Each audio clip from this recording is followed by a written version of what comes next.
You're gonna have to click record. Okay. Yeah, all right. So this is a new experiment. This is Humans Season 2. Not that I've run out of people to talk to, but there's people I wanted to have more conversations with. Here we are. This was your idea, and neither one of us are quite sure where it's going to go. But it's pretty self-evident that we're not the same people that we were when we spoke 5 years ago. I was like, what's happened since I talked to Steph? You were grieving Todd Burley. And since then, it's been another major mentor loss. You radically changed your role in organizations. You have a podcast. We finished the pandemic. A couple of significant global wars have broken out. Trump 2.0 came in, like a whole bunch of stuff. How are you? You sum up some of those field conditions so nicely. Existentially, this is a hard time to be alive. There's a lot of heaviness, grief, fear, and all kinds of things that come with this existential climate. Sociopolitically in the United States, it's a difficult place to be, and a difficult place to be a therapist as well as a human. And then when I think more on the micro level, my day to day, there's a lot of exciting, interesting, pleasurable, fulfilling things. So it's very interesting to be able to hold all of that. Mhm. So, as you mentioned, professionally, there's lovely things. I've taken on the directorship at our program in Los Angeles, and I'm on our committee for our summer residential program. It's a lot of work, it's difficult, and I really enjoy it. And I'm doing some really fulfilling professional things. You mentioned the All Gestalt podcast, which I started about a year ago. Numbers. Oh no. Exactly. So I think it'll be 2 years in February that I've been doing that. And that's been a really interesting project. In my personal life, as Bob and Rita would say, happily married to my spouse. We are coming up on 19 years together, so it's a long time, and we still really like each other, which is really nice. Then you married when you were 2 years old? Yeah. Thank you for that. I appreciate it. So, yeah, I mean, and I still really like him and adventuring through the world with him. And, we've got our two kids, and it's really fun discovering who they are as they step into their personality and their preferences and their likes and their dislikes. Every once in a while, we'll have a conversation where I can just feel the milestone of their development of, wow, there's something there that wasn't there before. Hmm. So it's interesting holding grief and fear and loss and all kinds of things. And some of the day-to-day stuff is really fulfilling and pleasurable. So Yeah. that's how I am at this moment. I remember when I was younger thinking, how can people have children when there's war going on? It's just all of those different levels, multiple layers of life going on. I had a question. This is specifically one of the things I wanted to talk to you about. You're one of the few transitional next gen institutional leaders. That doesn't often happen in institutes successfully transitioning to new, younger leadership. There's a lot of holding on and pry it out of my cold, dead hands kind of stuff that happens in this world. I don't think that's an understatement. No, it's not. How is that for you? That transition was one of the most difficult things I've gone through in my life. It wasn't a smooth transition. It wasn't, hey, we're going to cycle out. Why don't you spend the next couple of years in an apprenticeship and we'll show you what to do and hand it over. It really happened because our founder, Bob Resnick, got ill and faded very quickly. So it was rushed, you know, do you want to take this? And here's passwords and documents and good luck. I don't think it was intentionally that difficult. Hmm. I know it wasn't intentionally that way. And I think it was, his hand was forced to have to move it quite quickly. Myself and my co-director, Nellie Nassar, dug into that material. I would say the first 2 years was just doggy paddling at the surface of, can we survive? Will people still want to attend Hmm. this beautiful program that it's over 50 years in the running in some iteration. There was a lot of fear and trepidation of, will people still want to train at GATLA when it's Nellie and I, as well as our other faculty, but when we're the executive heads of this organization. There were transitions. Some people stopped training, but we were also able to recruit a lot of new people, fresh people. I think being a professor is really helpful. A lot of my students end up coming into train, and some of these international seminars that I've done in the last couple of years have gotten people interested in our program. We've been successful in showing people what it is and what we do. We put a lot of effort into the faithfulness of the mission and really staying adherent to core Gestalt principles and keeping the theory really clear and pure while also updating. You know, we've modernized a lot. And that was a big thing because they hadn't modernized. How about that? Like, what's new? So, one of the things we're talking Not about, as a commercial, but like philosophically, I want to know, like, what is new in this? I think it's updating to our current field conditions, not just talking about the theory, Mhm. but our current field conditions. You talked about, we've had a lot of world strife. There's been conflict and world war. And even at our residentials, we've had people from countries that are in conflict. And that's really hard. We've had to lean into our principles of dialogue and contact to maintain the integrity of the program, the safety of the participants, and letting the field conditions be a present part of what we're doing. I think not having the theory be in a vacuum, but really allowing the field conditions to also influence and affect have been really important.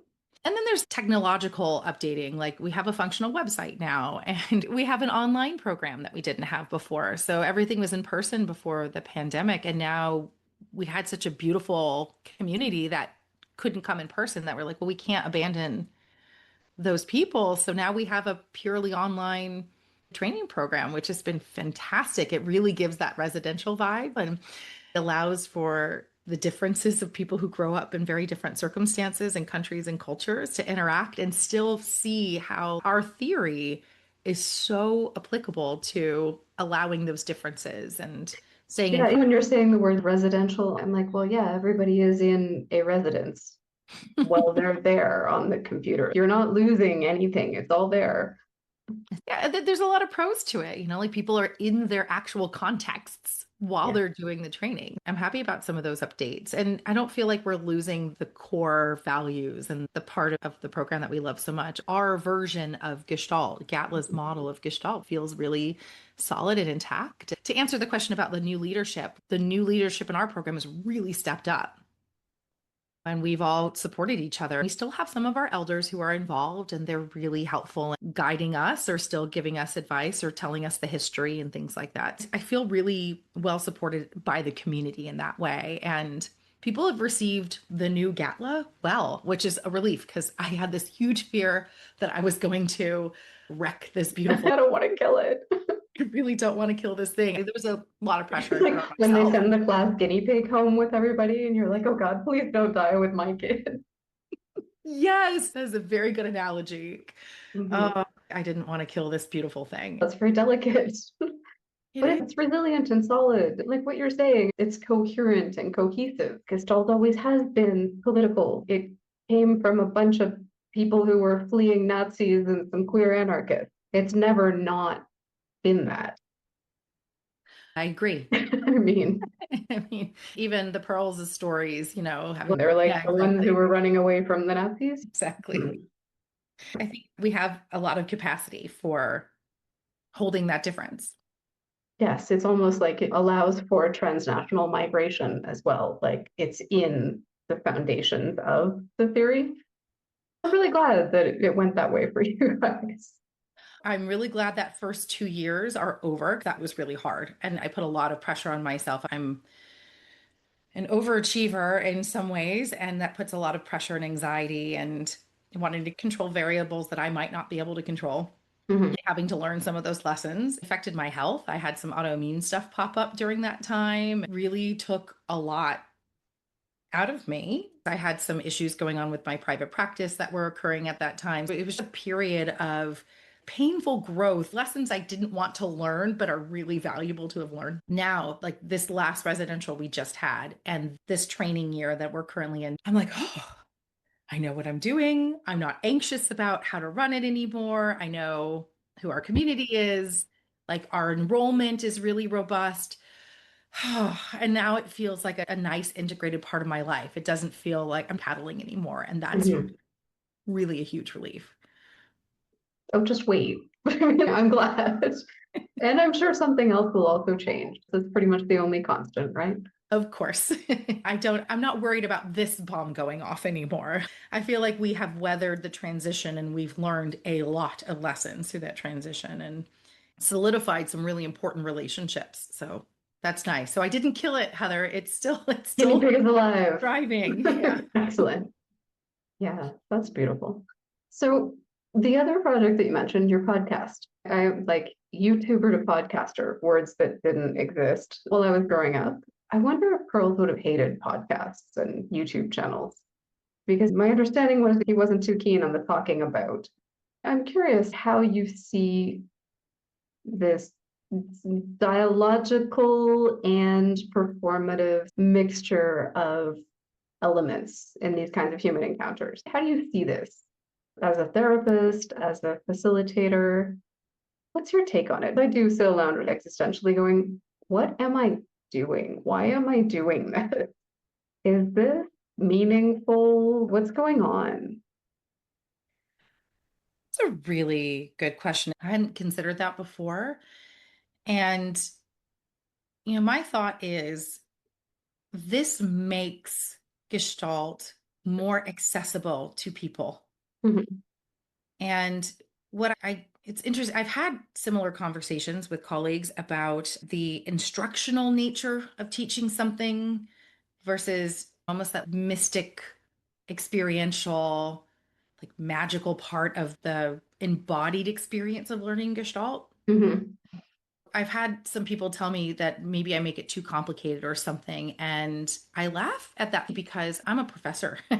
Part of my job and part of my mission and also part of my values is to make something accessible, to not make it mystic. Mhm.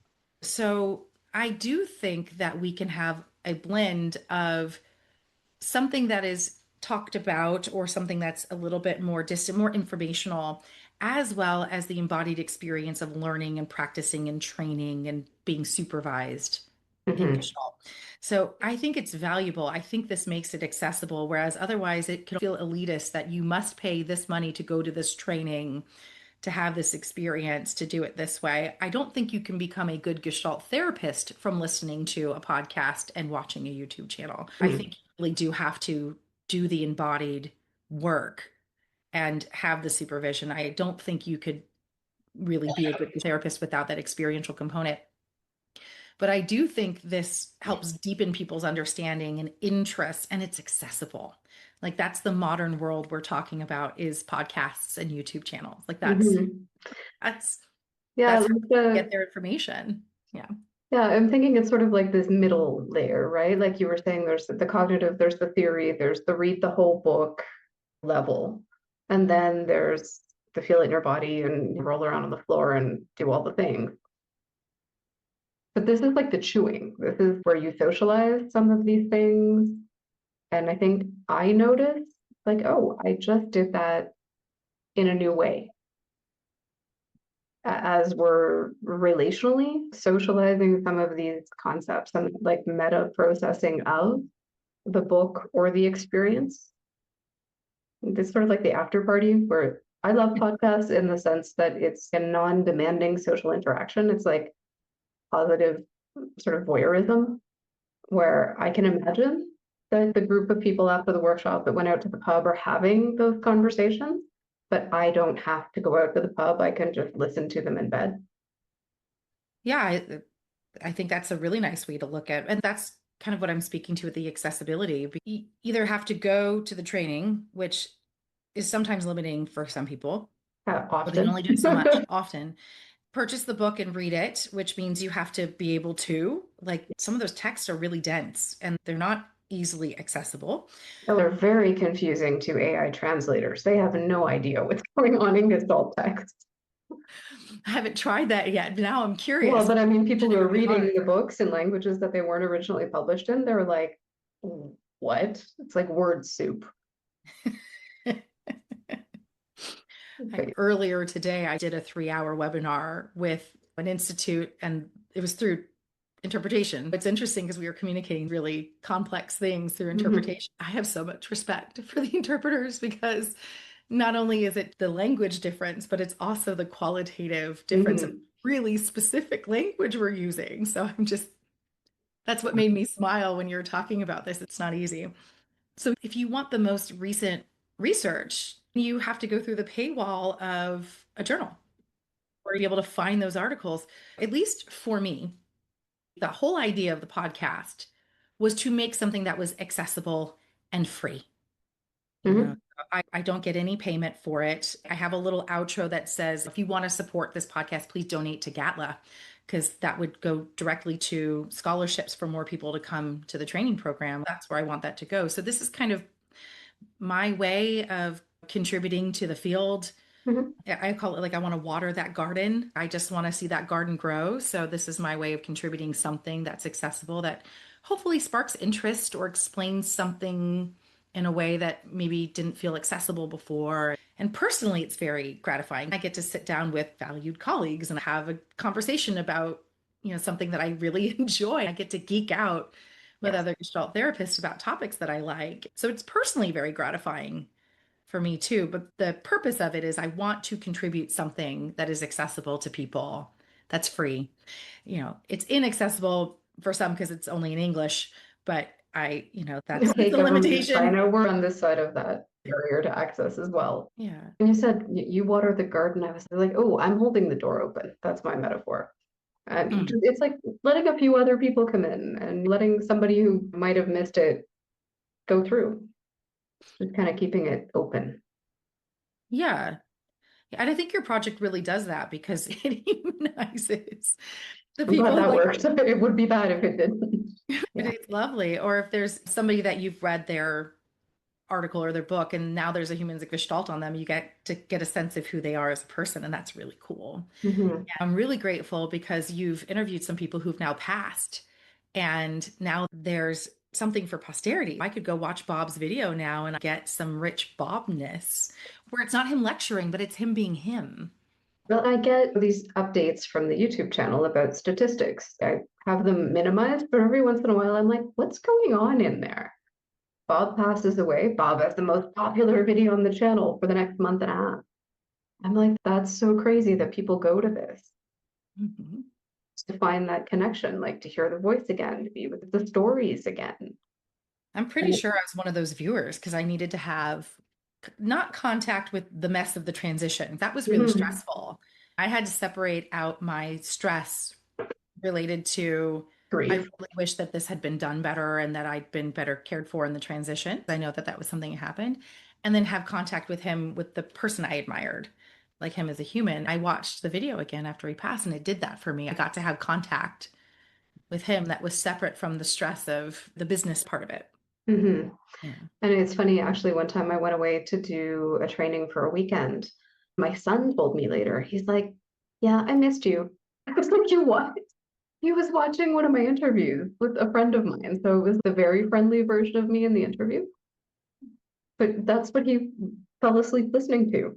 I was like, oh, that is applications of the project that I never would have imagined. But it's that thing of like, I miss that person. It's like, oh, there's a little piece of them right there. It's brutal being a keeper of the dead in an archive holder. It's hard. Every time we put out a newsletter, it's not like what we just did. It's like what we just did and who died. Yeah. I like that phrase. It's being a keeper of the dead. I imagine that there's some somberness to that role and heaviness to that role. And it's also like, from my point of view, communal healing. Yeah. So I go back to what you said a minute ago. What would Fritz say about like, this isn't contact? I'm like, well, the field conditions in which he was building and existing have changed dramatically. And so this is a modern form of contact. It's not dialogic, that we know. It's not dialogic, but there's still. I'm sure there's a few people muttering comments as we're speaking. The ones who are like heckling from the balcony, I'm sure. Yeah, I'm sure there's reactions and stuff, the material, but the give and take, I'm here, I'm suspending and I'm Yeah. here and you're suspending, you're here, that part you can't get from this. But that doesn't mean that it doesn't have value in some other ways. I mean, it really does. So just like your son wanting some contact with you, he had a way to fill his cup a little bit. Hmm.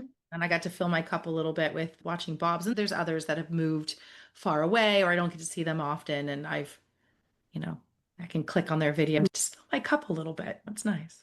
It was hard for me to remember. I didn't go back and watch it. Actually, I haven't done that. I'm not putting myself through it repeatedly.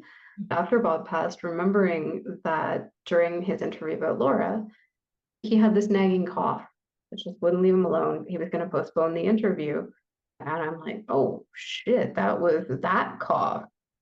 Like, Oh, it was going on right there and then. And yeah, I didn't shake it. But I was like, oh wow.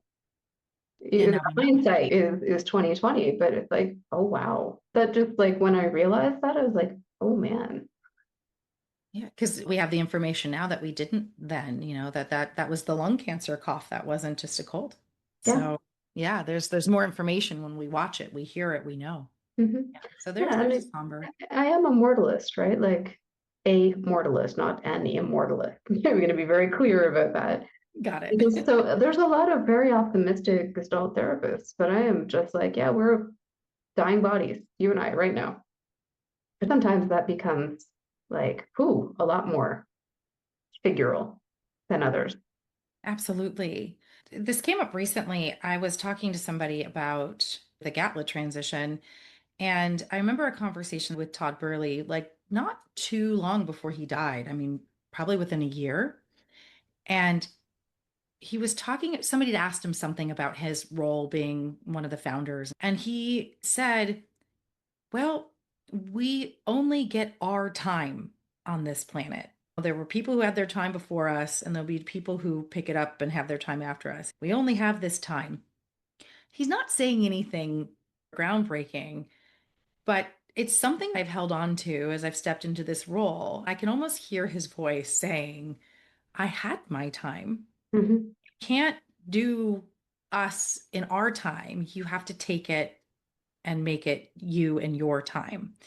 So what Nellie and I and the other directors and the other people of Gatla do, like this is with Gatla, but this is with life too, is like this is our time and we will do what we have in the field conditions we live in and the resources we have.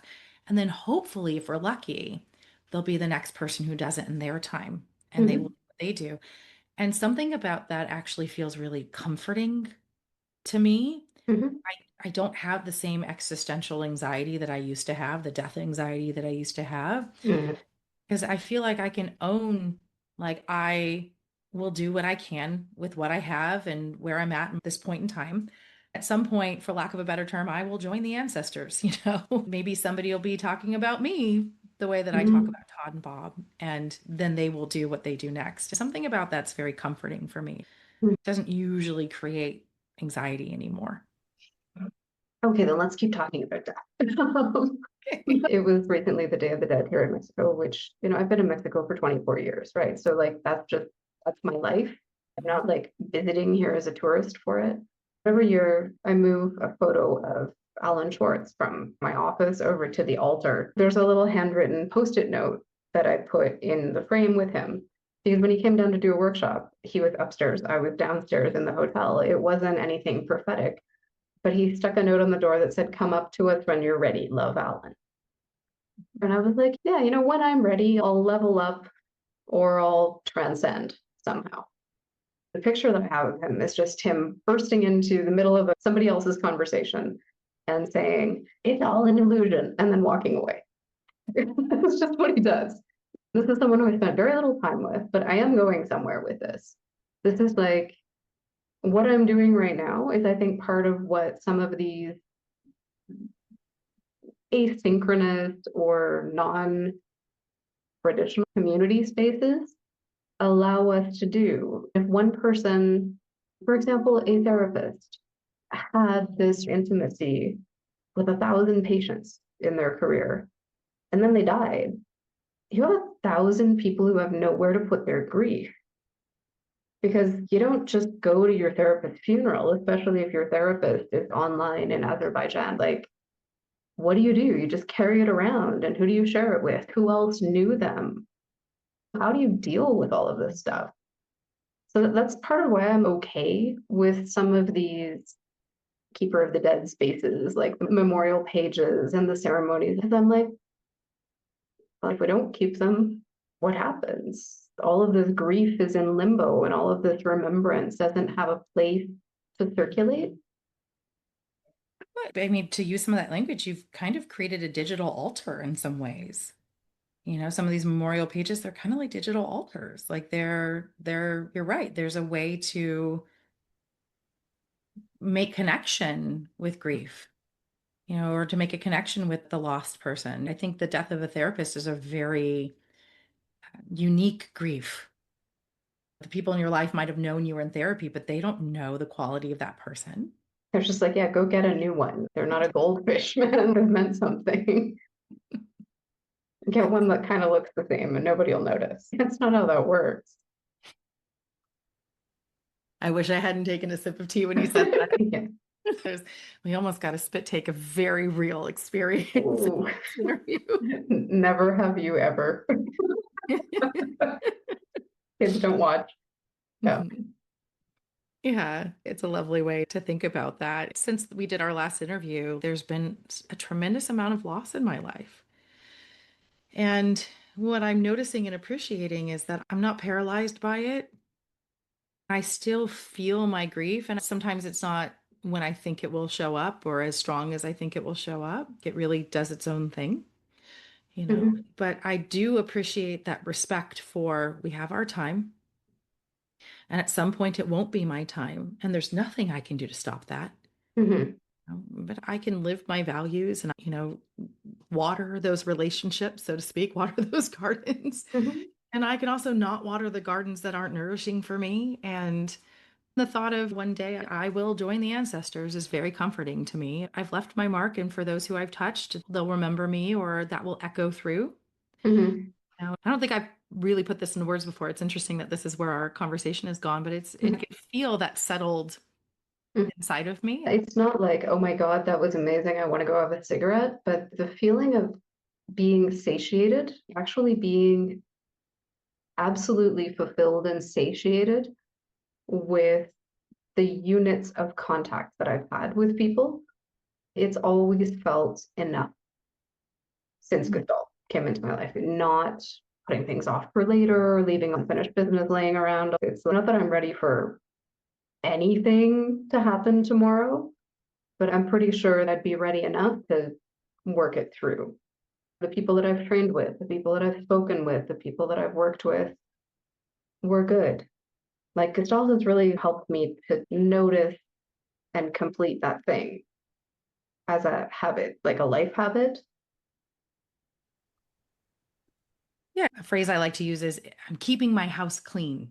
You know, and Mm. I use that when I talk about going to therapy too, because I have a very talented therapist that I really appreciate working with. How many hundreds of interviews have you done? I have no idea. I mean, It's it's probably hundreds. other people are catching up. Like out of the 600 on the channel, they're not half mine anymore. They're in languages I don't even speak.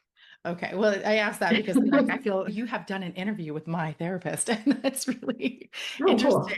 Yeah, exactly. I've got a really good one who really helps me with that kind of stuff. But I talk about therapy is really keeping my house clean. You know, Mhm. like I'm making sure that I'm looking at things and being thoughtful about myself and my relationships and the impacts I have on people. It's the same thing with what you're talking about. I'm not letting unfinished business be unresolved because I'm uncomfortable. I can go to dialogue, I can be uncomfortable, I can admit my discomfort, and I can keep my house clean. That means I feel good most of the time in terms of living my values and morals. I'm not ready to die by any means. There's a lot of Mhm. life I want, and I really want to watch my children grow up, and I really want to have some of these experiences. I feel like Gestalt has really given me this ability to do what you're talking about, to lean into relationships and to not have too much unfinished business and to really be available for connection and my own process. Mhm. So it's a gift. It's really a lovely thing. Anything else you want to say about death, or what else is coming up for you there?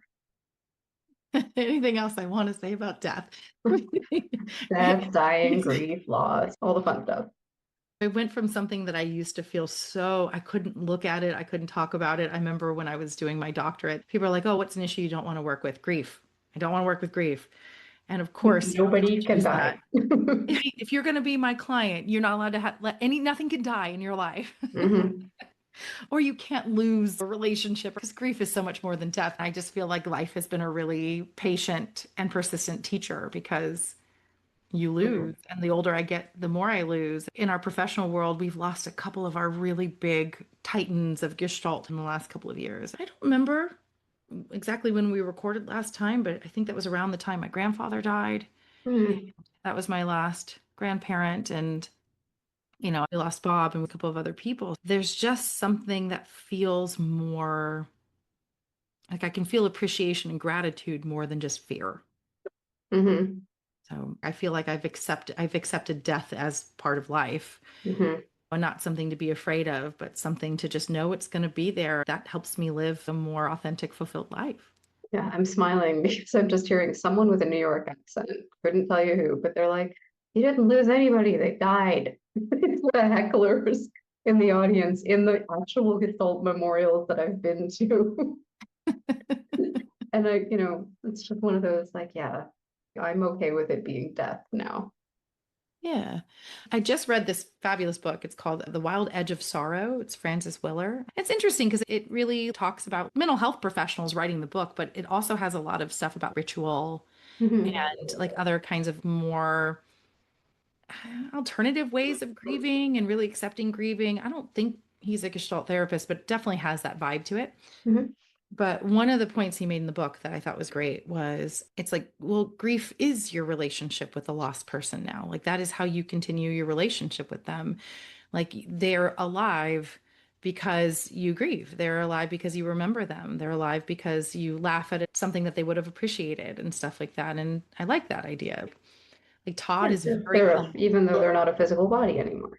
they're not a physical body anymore, but there's still a relationship because there's still an impact on my phenomenology. Like, you know, Todd is alive a lot of like, well, what would he advise me, in this Mhm. odd situation, right? I'll still consult with living people, but It's like the dead chef in Ratatouille, right? yeah, and I can still, there's certain parts of my life where I can still feel my grandparents and it's nice. And I'm like, oh, that's how they live on, right? And I tell those stories to my children Mhm. and there's a way for that to live on. So I think that's all I have to say about death. We'll see where this will take us. What are some of the other fun things that you're leaning into? Or what do you see coming up that wouldn't have had such an intersection with your work a few years ago?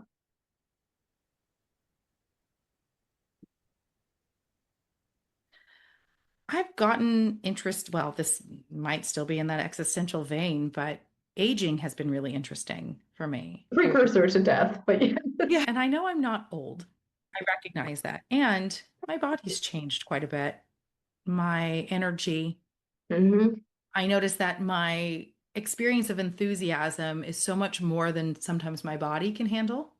So I will want to do and take on and experience so many more things than my body has the stamina and energy to do. And that's really interesting to notice that as I'm now into my 40s and I've noticed, oh, I can't do all of that and still be well. I have to be more Yeah. choiceful. I remember when we spoke years ago, you were about to run some kind of mud marathon. Yeah. Okay, is this still a regular thing? Well, that's interesting. Those are Tough Mudder races. I have done 30 of them. Oh my So gosh. it's a really big part of my life. I know. We actually signed up for a mud run that we'll be doing a couple of months with my kids because they're old enough to do it now. And again, I love experiencing life with my kids. Parenting is not easy. It is not for the faint of heart. It's really challenging and it requires a lot of delayed gratification and putting myself aside. I'm not saying anything that any parent doesn't know. I see your face as I'm saying this. And this is why I do it. It's more gratification, less delay the older they get. The older they get, yes, it is. And the challenges are different. And I feel more equipped to handle the challenges that are coming up now than the ones that were just when they're little and you can't, rationalize or discuss with them. Their brains develop. That's the coolest part. It's so great. I feel such joy watching them discover the world or watching an accomplishment. I have the empathic response when they're hurt or something bad happens. It's just a really emotionally enriching and taxing experience. We're going to do one of those mud runs together as a family. And the bigger thing that we were talking about is I'm still interested. There's still a lot I want to do, and I've had to be more thoughtful and choiceful to take care of myself and to make sure that the things I am doing are done well versus doing a whole bunch of things kind of not so great. Mhm. The traveling has been lovely. That's one of the things that being elevated like visibly in the Gestalt world has done is I'm invited to do webinars or I'm invited to like be flown out to travel with some of these institutes. I feel such incredible gratitude that this thing that I love, I've gotten good enough at it that other people want to learn it from me and are willing to show me the world. I've Mhm. been to places I never thought I would go to and interacted with incredible people. I was in Almaty, Kazakhstan last year, a place I never would have planned a vacation to or something like that. And Mhm. that the group who hosted, they were so lovely. They were so incredible. The conversations were amazing. It was enriching. I learned a lot.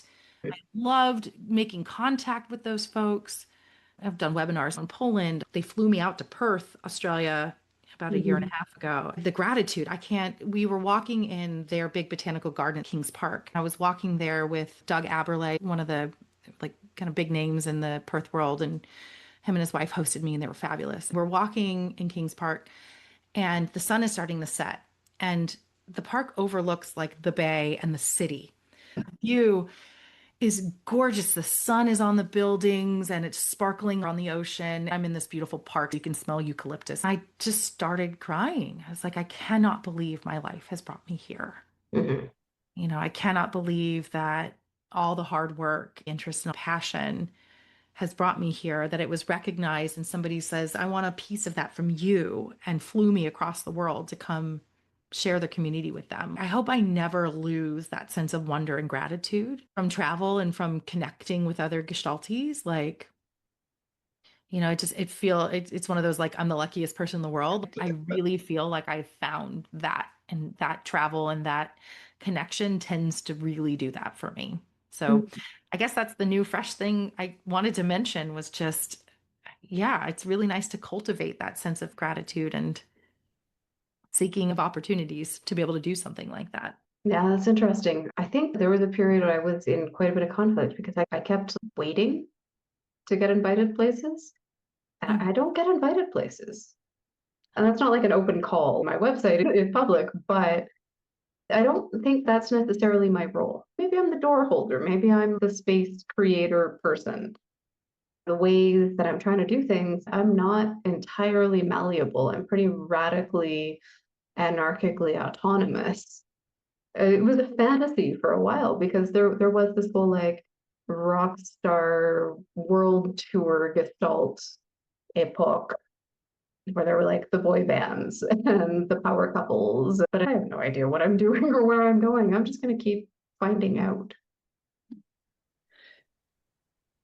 Capitalizing on what you just said, now it's out in the ether. Mhm. And I hear you saying it's not an open call, but now somebody might realize you would have an interest or there'd be something that's out in the ether. And the part of me is like, yeah, but not me, not somebody else go in first because I'm like, if you invited Steph Goldsmith, I kind of look too much like you to be the next person to come into most of the rooms. Hmm. Nope, we are two blue-eyed, pinky white Anglo people. I'll be like, pass, send the mic to somebody else. Well, I do think you're speaking about something really important to make sure that you're holding the door open for others. Mhm. I do want to hold the door open for others who don't look like me, who aren't other white therapists and things like that. Like when I think about the pull for me, one, I think there's a visibility now with my role, but two, I've gotten interested in my trauma specialty. Mhm. So in the last couple of years, it's been a group with Japan, Ukraine, Poland, Moscow, a couple of other places in person with Perth in Kazakhstan, a couple of places, and all but I think one of them specifically wanted the trauma Mhm. the trauma workshop. So for me, it's like I know that in this, like this is a thing. So it's Mhm. interesting. I feel like I get pulled in a lot for that because it's really my area, like Mhm. is all the trauma work and integration of Gestalt into trauma work and stuff like that. And but I think, they're like David Narang, who's one of our faculty at GATLA, he's a person of color and he really specializes in coupling. And he's Mhm. so good. He's so good at what he does. And so I know I got asked, hey, would you speak on coupling? And I was like, No. you gotta ask. And I think when there's those opportunities, and again, not because he's a person of color, Mhm. not because of that, he's the better choice than I am, Yeah. and I always think to myself, like, I've said yes to enough things that people know Mhm. I will come do these things. So I really have that idea of there's enough for all of us, and like he's the better person for this than I am. And Yeah. I would like to see his name on Mhm. some of these conferences and talks, and people who I'm bringing in to talk in my class or bringing in as a whatever. I want to make sure that I'm holding the door open for other women, for other people of Mhm. color, not just, but also that I'm being thoughtful Well, about them. if you hold the Yeah. door open for the better person for the job, right? Yeah. But as it goes back to one of the first things we were saying, I hope that I am able to keep that in mind as I get older and can age through this profession in this world gracefully. Because there's still like, oh, one more gig. Oh, I could pass it, but no, next time. And I think a lot of people got stuck in that gestalt of being the person who did the thing.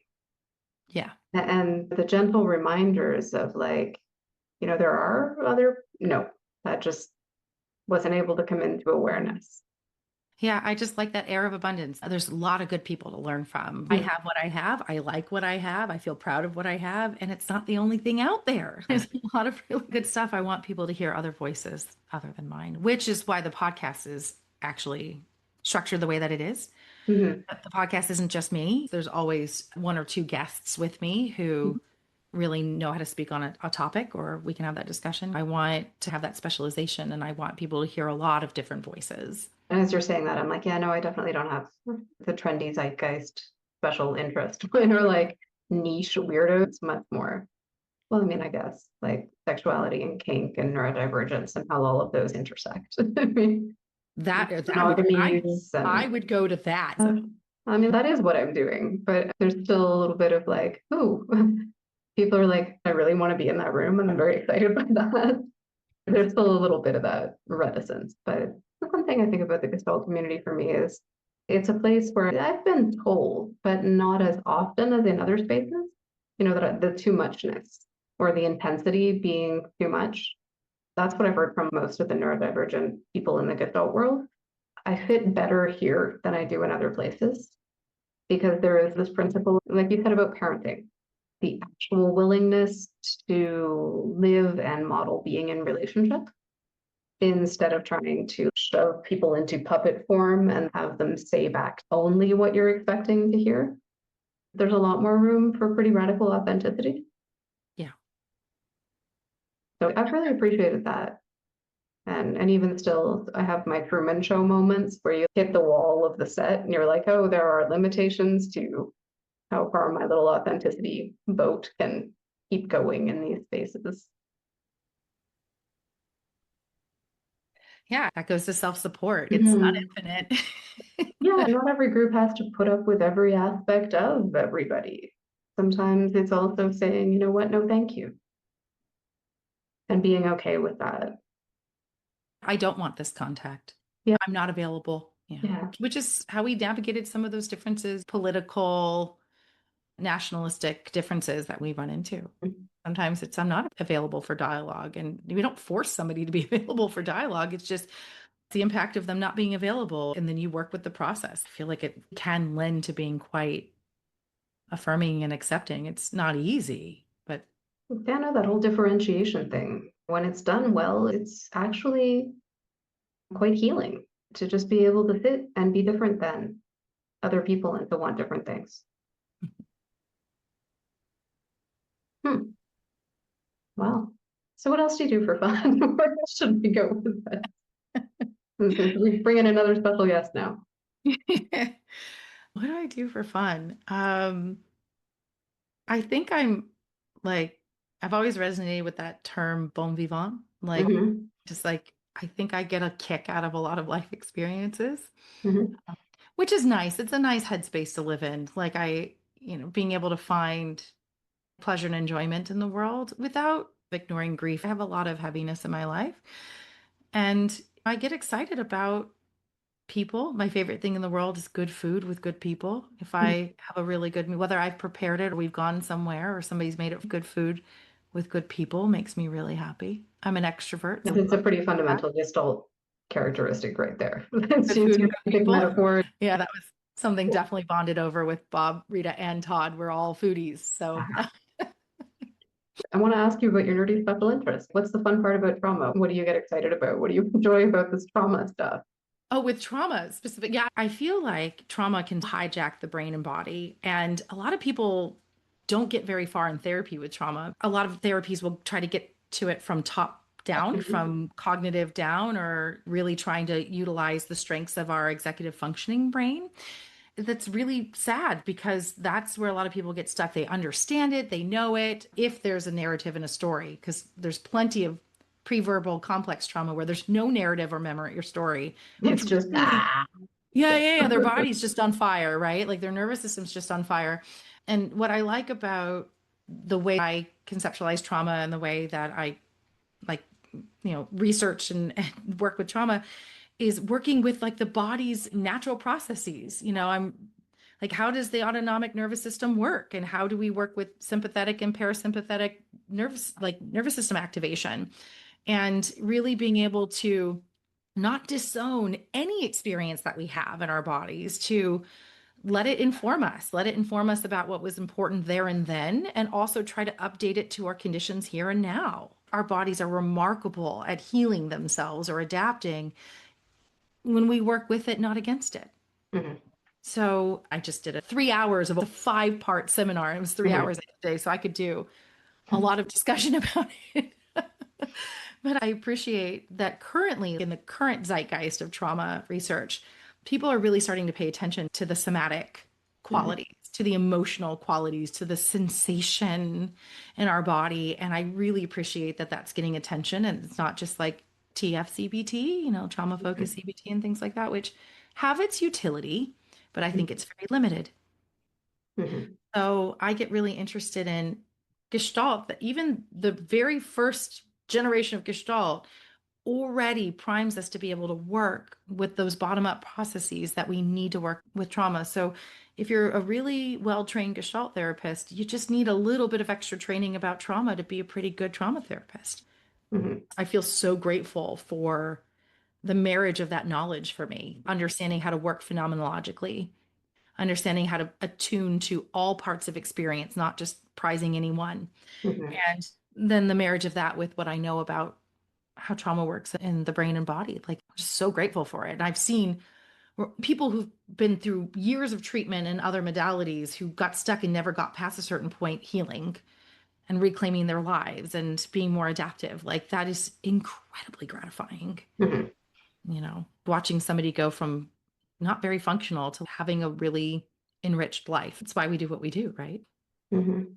Yeah, it's really remarkable, and I feel really a lot of gratitude. That word is coming up so much in our interview. You're quite a But grateful person I feel grateful for the knowledge I have and the opportunities and the people that have made their way into my life. into your life, into your nervous system. Those who I've interjected and Yeah. assimilated into myself. So, yeah.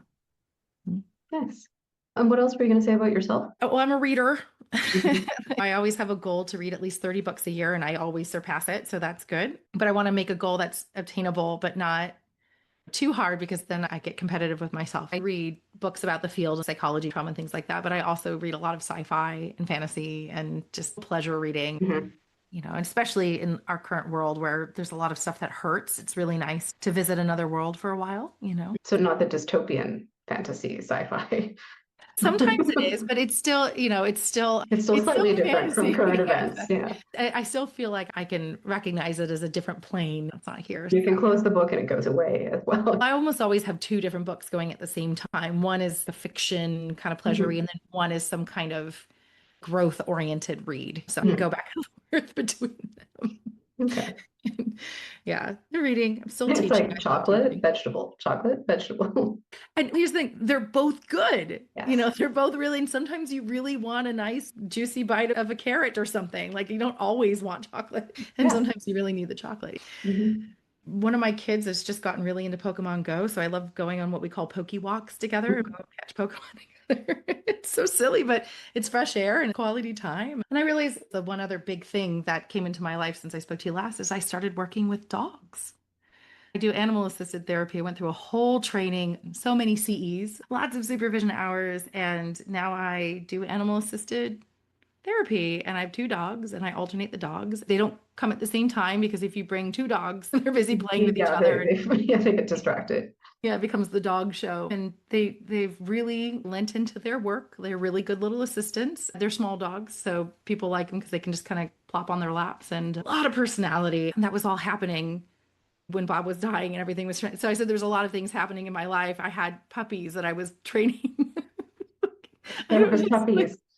So it makes perfect sense. there was an issue with my private practice, so it was all happening at the same time. It was really rough. You're Now just like, I'm gonna switch to dogs. people, the dog's just gonna do the work now. Yeah. So I was they're looking around because we have four dogs now. That was not the plan, but they hang out in my office all morning. They just come in, chill out. I don't know if they're therapy dogs for me, if they're just like apprentice, interning with me yeah. to do their thing later. It's really interesting the way they behave in a therapeutic space versus in normal social situation. Yeah, it's like they know Mhm. when they go into my office, they have their personalities, they're still themselves, but you can tell when they're working. They're great with trauma because they tend to notice when somebody dissociates and they react and get You're like, involved. hey. One of my dogs will literally jump up and put, there's one Mhm. person in particular will put his paws on her chest and look in her face. And she's like, oh, and it's like, it's, I'm again, it's back. this Yeah, really that worked. yeah, yeah, yeah. It's so, yeah, I get a kick out of having my dogs. I mean, I've never had dogs as an adult. I had family dogs as a kid, but oh my gosh, they bring so much joy in my life. Like, I get it. I get why people love dogs. Yeah, it's the happiest thing in the world. I come home, I open the door, and there's like tails and ears all over the place. It's like, wow, that's happiness. Yeah, instant joy. I come home Mhm. and, if I don't have one with me, if I come home and they're both home, they're like really excited. There's a little party thrown for me when I get home. Can't walk past the threshold until I give them, Mhm. some attention, and then I'm allowed in the house. So, Yeah. yeah. Oh, well, that's fun. I have to say we have cats too. So just to be fair, it's balanced. Yes, I've always had cats and I love my cats. And right now I have one and he's 19 years old. He still looks good. He's still got all his marbles as far as we can tell. So we're just like, all right, this cat's really well loved and taken care of. Good thing going. Got a good thing going. So yeah. Yeah. And now I get to pay a little tribute to him because I know he won't be with us forever. And Mhm. yeah. Yeah, it's interesting. I remember last year when we did the Little Humans conference series, on one presenter's thing, I had my dog in my lap because we were gonna have to put her to sleep the next day. Mhm. And she was just right there. She did her last workshop and we were hanging out. A couple of sessions later in the series, because it was 2 months long, I got the new kitten climbing up my face. And it's like, wow, the documentary nature of these podcasty video things. It's like, Yeah. wow, hindsight, you can definitely see evolution and change. Oh, yeah, I'm so grateful for it. I was talking to somebody recently about I'm so sad that I don't have any of Todd's work like Mhm. recorded or some of our people who've passed. Like Bob has some videos, which is fabulous, and I love that we can watch those videos. But there's some people who they didn't do a podcast or they didn't do one of the YouTubes and they exist, the people who loved them, but there's not this. Yeah. I do appreciate, I think it adds an element. There's a documentation. Mhm. So yeah. And I'm glad that this isn't like a posthumous interview about you. I'm glad that there's also continuity of like, I think some people on my channel, I'm not sure if it's happened on yours yet. People are like, yeah, that doesn't really reflect who I am now. It's like, well, yeah, because we recorded it 5 years ago. Some of them are like, can you please take that down? It's like the old pictures, which are kind of embarrassing, I guess, or just not what they want to put forward anymore. And I'm like, oh, come on, leave it up. But I respectfully take it down. I'm really glad you suggested on that call, like, oh, what's a part two? I don't know. Is this a part two? Maybe it's a whole other conversation, but it certainly seems connected to the first one. So It's I haven't watched mine in a I've watched it like once or twice after you recorded, but I haven't since then. But it's like the way I look at it is like that's a snapshot of who I was at that time. yeah, like I said what I said. I said what I said, and it was all true. Yeah.